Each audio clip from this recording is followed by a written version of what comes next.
He grabbed his yellow high-vis jacket off the hook on the back of the laundry door. He put it over his shoulders as he had done so many times before.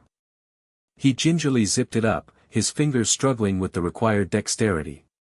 It was raining cats and dogs outside, it had to be close to 0 degrees, and he was surprised it wasn't snowing.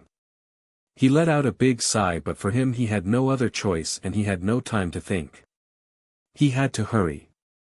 As he walked down the hallway towards the front door, Mary cut him off. "You can't go out there, you're not well," she pleaded and grabbed his hands. He had a weakness for her deep emerald eyes, so he tried his best to avoid looking directly into them. He briefly squeezed her hands back. "I have tomorrows. I'm the only 1 inch," he said in an almost whisper, gently moving her slim frame to the side as he walked towards the front door. "But Pete, it's freezing. You'll get worse." "It doesn't need to be you, help is on the way," she called. "Mary, it's bad," he said as he shook his head. "The help won't be able to get through with all the traffic without me," he said, trailing off. Mary was right, of course. He would never admit it to her, but she was almost always right. He wasn't well at all and hadn't been for a while now.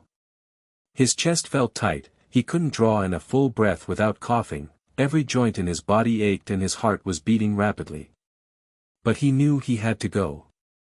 He would rather go and suffer the consequences, whatever that might be, than live with the guilt. He had more than his fair share of memories that kept him company in the early hours of the morning.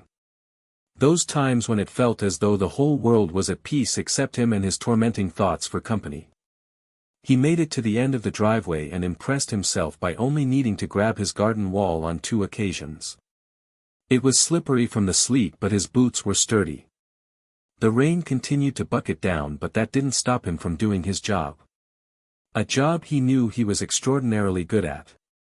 He never knew how he did it exactly, his mind just worked on impulse.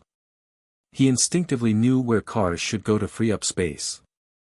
When the flashing red and blue lights came closer, they had a clear path to the victims of the crash.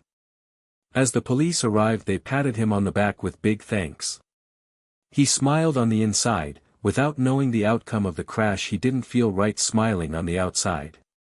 It didn't look good. 2 cars, one flipped on its side and the other on its roof, both had extensive damage. He stayed until the crash was cleared and the road was safe. He spoke to the officers before they left. Apparently there was 2 victims in critical condition. He wished them the best and said a little prayer for their recovery. It was an exhausting night and he struggled to make it up the driveway afterwards. In fact, he had to stop and lean against the wall a few times. Mary was of course at the front door ready.